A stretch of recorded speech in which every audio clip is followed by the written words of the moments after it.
Wait, what the fuck? No. Dude, I bought this freaking... Oh my god. I bought this little mic for my phone, and this does not even connect. This is like the old school...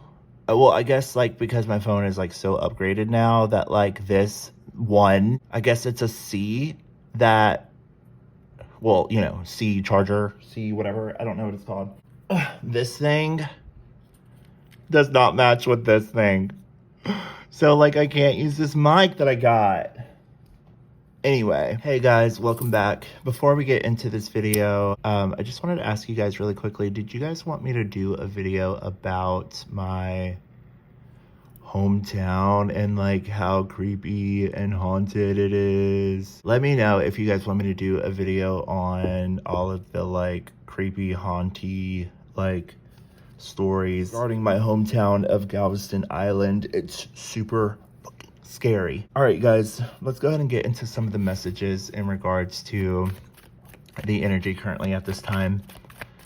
I'm going to be focusing on the energy for Capricorn, Sun, Moon, and Rising because we do have the Sun entering into Scorpio in our 11th house of social groups, networking, and other people. The 11th house is ruled by Aquarius energy, so it could be a very detached kind of vibe, especially at this time. You're kind of taking like a little bit of a beaten path, kind of like a rogue path, if you will, like on your own kind of vibe. And this is just a really good time to focus in and hone in on what's most important moving forward regarding connections, relationships, and other people.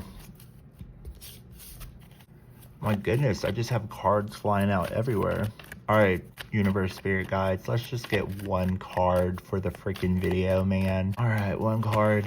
Four of Wands. Four of Wands represents stability. This also represents happiness, joy, abundance, all of those wonderful things. Yay, yippee. Three of Cups card here. This is celebration, other people, connections, things along those lines. You definitely do feel like there is a space here where you feel most connected with like the thing that kind of drives you, that brings you a level of like abundance or happiness or joy or excitement, things of that nature. But I definitely do feel like you are kind of pulling back a little bit, or like kind of pulling away in some way, shape, or form, because you know that like a lot of this energy is going to turn in a particular way, especially in the early part of November. But it is definitely okay to just allow yourself to have a little bit of fun right now. Like, don't overthink the process and don't overthink the initial situational aspects of connections and relationships, especially with the Sun entering into your 11th house of groups, networks, and other people. You definitely want to allow yourself to be and to stay a bit liberated at this time with the people that are most important to you. So if there are sort of these connections and relationships that are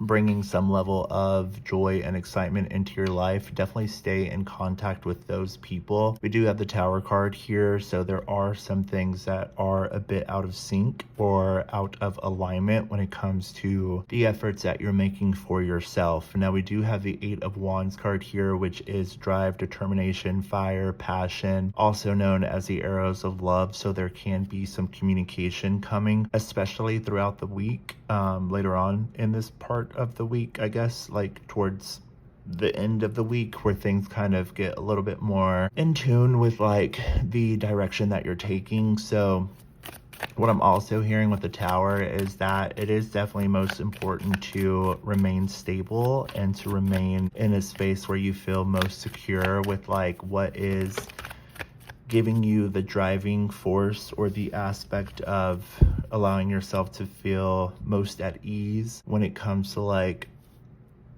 knowing that there are some things that you have to kind of work through or work past in order to get over to the other side of some significant changes in your life that are coming up. So we do have the Seven of Cups card here, which does represent an energy of being a little bit like where things are all up in the air kind of vibe. Like you're not necessarily sure which way these things are going necessarily. Like, and that's okay. There's no need to kind of overthink and overanalyze the process that you're taking. We do have the Hierophant card here, which does represent Taurus energy.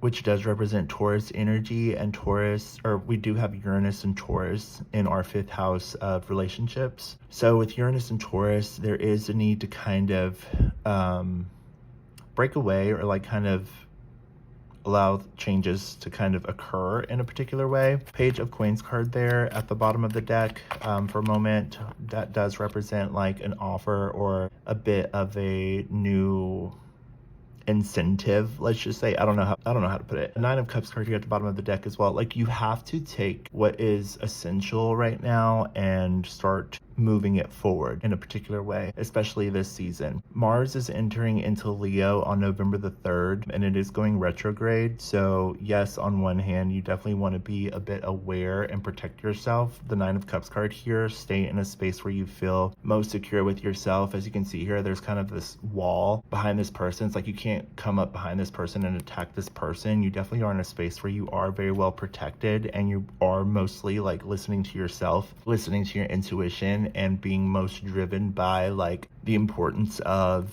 development and change, transmuting and alchemizing the energy, turning lead into gold. And on one hand, like, you are in a space where you're driving that energy forward, but on the other hand, you also know that you have to kind of like take your hands off the wheel and allow for things to sort of change and develop and move forward in the best way that is manageable for you, in order for you to either like save money, save time, and save yourself from getting too overly worked by like exterior motives, because the energy is going to become a bit skewed in a way where things can become a bit tilted. And if you allow yourself to go down this sort of path of, you know, destruction in a sense, then you're going to be completely wasting your time, your energy, and your focus. So the best thing to do is, with Venus and Sagittarius, now this is a good time to really focus on what is bringing you a level of excitement, love, joy, with the Lovers card here, feeling most in tune with like the direction that is most essential in order to create growth and change. We do have the Nine of Swords card here in reverse. Nine of Swords is an energy of like anxiety or feeling overwhelmed by external situations.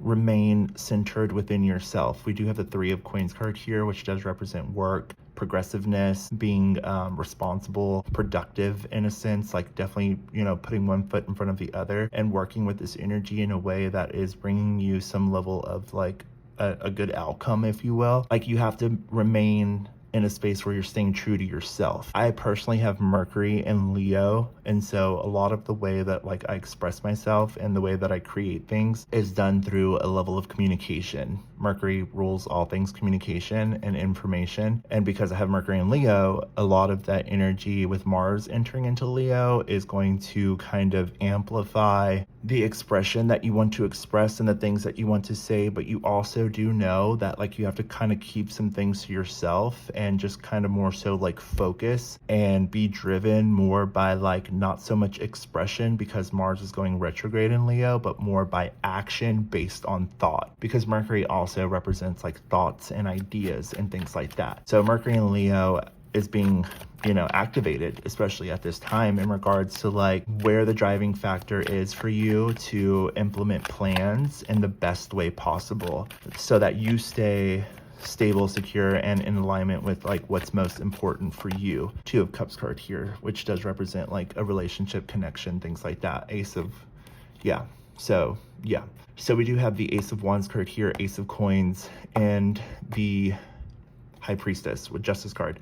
We're coming out of Libra season, so the High Priestess is Pisces energy, and then with the Ace of Wands, this is fire energy. So you're kind of allowing yourself to get into a space where you're getting the momentum that you need to feel ambitious, driven, and also very confident with like the direction that you're taking. Ace of Coins, this does represent like a golden opportunity or abundance, money, things like that. I definitely do feel like you're in a space where you're saving your money, and you probably, I know for myself, like you probably already have been. We do have the High Priestess here, I definitely do feel like, you know, it is important and you are keeping it to yourself, because the High Priestess is Pisces energy. And with the High Priestess here, this is a very kind of secretive energy. As you can see, she's behind these two pillars holding this book of knowledge. And there's the black and the white here as well, which represents duality. So you know that you have to kind of work with this energy in a certain way in order to garner and to get certain results. We do have Mars in Cancer, which is going to be trine Neptune in Pisces throughout the last part of this week coming up. Well, the last part of this week into November, but we do have some very turbulent energy at the end of October, at the very end of October. I think it's around the 28th, I would say. That is when you definitely want to pull away from exterior things, because the energy is going to be so chaotic coming into this month. Because it's going to be showing you, it's a bit of a precursor of what the Mars and Leo energy is going to look like. But up until that moment, this is a really good time for you to connect with the people that you care about and then move the energy forward based on action that is driven and ambitious. So I hope that this helps you. This was just a quick little energy update for Capricorn regarding the energy that is coming up at the end of this week, or at the end of this month in October. Okay, so I hope that you have a good day. Bye.